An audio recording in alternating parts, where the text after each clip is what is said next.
Tout-Puissant, nous nous présentons humblement devant toi, reconnaissant ta sagesse infinie et ta justice parfaite. Alors que nous nous préparons à plonger dans ta parole sacrée, nous te demandons de purifier nos cœurs et nos esprits, afin que nous puissions écouter et comprendre pleinement les enseignements que tu nous offres aujourd'hui. Ô Dieu d'Israël, comme Moïse l'a enseigné à ton peuple, nous te prions de nous accorder la grâce de garder fidèlement tes commandements. Que ta loi soit notre guide, notre sagesse et notre intelligence aux yeux de tous les peuples. Aide-nous à vivre selon ta volonté, pour que, par notre conduite, nous puissions refléter ta lumière dans ce monde. Seigneur, fais de nous des témoins de ta justice et de ta vérité, comme le psalmiste l'a proclamé. Que nous puissions marcher avec intégrité, agir avec justice et dire la vérité en toutes circonstances. Apprends-nous à aimer notre prochain et à nous détourner de tout ce qui est mal, afin que nous demeurions inébranlables sous ta tente. Père des Lumières, nous reconnaissons que tout don parfait vient de toi. Par ta parole de vérité, tu as voulu faire de nous les prémices de tes créatures. Aujourd'hui, nous accueillons avec douceur cette parole, la seule capable de sauver nos âmes. Aide-nous à la mettre en pratique, à ne pas nous contenter de l'écouter, mais à l'appliquer dans notre vie quotidienne, pour être de véritables disciples de ton Fils bien-aimé, Jésus-Christ. Seigneur Jésus, éclaire-nous de ta sagesse et ouvre nos cœurs à la véritable compréhension de tes enseignements. Que nous ne soyons pas des hypocrites, honorant seulement des lèvres, mais que notre cœur soit tout entier tourné vers toi. Purifie-nous de l'intérieur, afin que rien de ce qui est impur ne puisse nous séparer de toi. Que cette prière d'ouverture soit le prélude à une rencontre profonde avec ta parole vivante. Amen. Lecture du livre du Deutéronome. Moïse disait au peuple : « Maintenant, Israël, écoute les décrets et les ordonnances que je vous enseigne pour que vous les mettiez en pratique. Ainsi vous vivrez, vous entrerez, pour en prendre possession, dans le pays que vous donne le Seigneur, le Dieu de vos pères. Vous n'ajouterez rien à ce que je vous ordonne, et vous n'y enlèverez rien, mais vous garderez les commandements du Seigneur votre Dieu, tels que je vous les prescris. Vous les garderez, vous les mettrez en pratique. Ils seront votre sagesse et votre intelligence aux yeux de tous les peuples. Quand ceux-ci entendront parler de tous ces décrets, ils s'écrieront : il n'y a pas un peuple sage et intelligent comme cette grande nation. Quelle est en effet la grande nation dont les dieux soient aussi proches que le Seigneur notre Dieu est proche de nous chaque fois que nous l'invoquons? Et quelle est la grande nation dont les décrets et les ordonnances soient aussi justes que toute cette loi que je vous donne aujourd'hui? Seigneur, qui séjournera sous ta tente? Celui qui se conduit parfaitement, qui agit avec justice et dit la vérité selon son cœur. Il met un frein à sa langue. Il ne fait pas de tort à son frère et n'outrage pas son prochain. À ses yeux, le réprouvé est méprisable, mais il honore les fidèles du Seigneur. Il ne reprend pas sa parole. Il prête son argent sans intérêt, n'accepte rien qui nuise à l'innocent, qui fait ainsi demeure inébranlable. Lecture de la lettre de Saint Jacques. Mes frères bien-aimés, les présents les meilleurs, les dons parfaits, proviennent tous d'en haut. Ils descendent d'auprès du Père des Lumières, lui qui n'est pas, comme les astres, sujet aux mouvements périodiques ni aux éclipses. Il a voulu nous engendrer par sa parole de vérité, pour faire de nous comme les prémices de toutes ses créatures. Accueillez dans la douceur la parole semée en vous. C'est elle qui peut sauver vos âmes. Mettez la parole en pratique, ne vous contentez pas de l'écouter. Ce serait vous faire illusion. Devant Dieu notre Père, un comportement religieux pur et sans souillure, c'est de visiter les orphelins et les veuves dans leur détresse et de se garder sans tache au milieu du monde.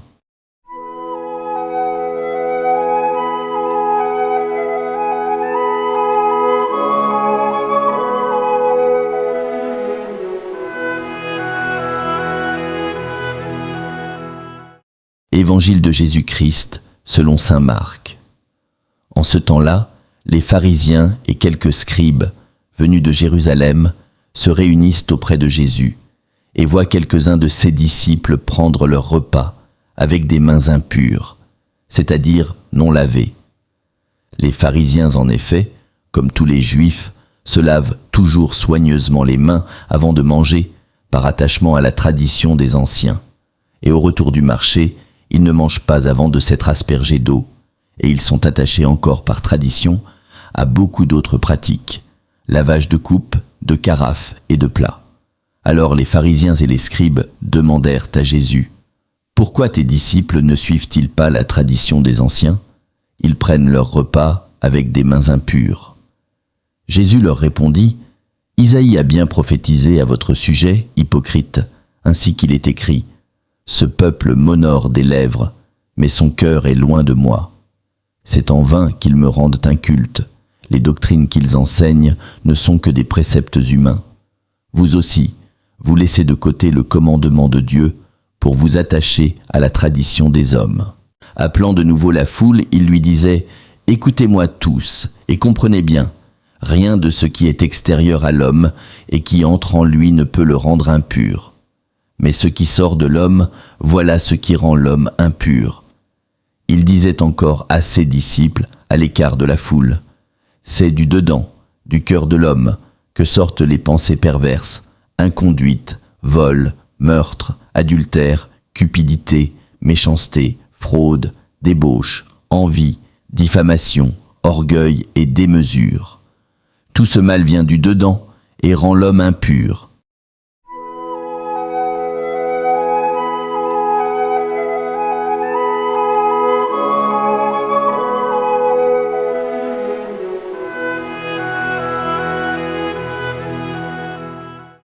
Cette scène de l'Évangile oppose deux conceptions de la pureté. L'une, prônée ici par les pharisiens, repose sur des pratiques extérieures. Elle prétend s'obtenir par l'activité de l'homme. Comme elle ne s'attache qu'à l'extérieur, elle est inefficace pour purifier le fond du cœur. Le regard de Jésus, plus aigu et plus profond, nous manifeste le besoin d'une autre pureté, intérieure celle-là. Jésus, en effet, connaît le cœur de l'homme. Il nous révèle que c'est là, au fond du cœur, qu'est cachée la racine du péché qui rend l'homme impur. Jésus dévoile le péché à l'intérieur de l'être humain, mais il ne condamne pas pour autant le pécheur. Il nous invite à regarder avec lui en vérité les replis de notre cœur, pour que nous entrions dans une plus grande humilité. Nous l'appelons alors à notre secours comme notre Sauveur. Par nous-mêmes, nous sommes tout à fait impuissants à nous rendre purs. Lui seul peut vraiment purifier notre cœur.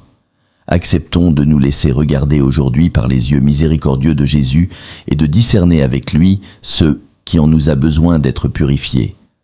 Nous pourrons alors lui demander la grâce d'une conversion intérieure plus profonde et rendre le culte véritable qui plaît à Dieu avec un cœur pur. Seigneur notre Dieu, nous te remercions de tout cœur pour le temps passé en ta présence, pour la richesse de ta parole que nous avons méditée. Nous te rendons grâce pour les enseignements que tu as gravés dans nos cœurs aujourd'hui. Accorde-nous, par ta grâce, de pouvoir mettre en pratique ce que nous avons reçu. Que chaque mot entendu et chaque réflexion partagée porte du fruit dans notre vie quotidienne. Aide-nous à être des témoins fidèles de ton amour, de ta justice et de ta miséricorde dans le monde qui nous entoure. Seigneur Jésus, purifie nos cœurs et nos esprits pour que nous puissions vivre selon ta vérité. Garde-nous du mal et des tentations qui nous entourent et remplis-nous de ton Esprit Saint afin que nous soyons inébranlables dans notre foi. Alors que nous nous préparons à retourner à nos occupations, nous te demandons de nous bénir et de nous protéger. Que ta paix, qui dépasse toute intelligence, garde nos cœurs et nos pensées en toi. Que ta lumière éclaire notre chemin et que ta présence nous accompagne tout au long de cette journée. Dans ta grande miséricorde, guide-nous toujours sur le chemin de la vie éternelle, afin que tout ce que nous faisons soit pour ta gloire et pour le bien de nos frères et sœurs. Nous te le demandons au nom de ton Fils bien-aimé, Jésus-Christ, notre Seigneur et Sauveur. Amen.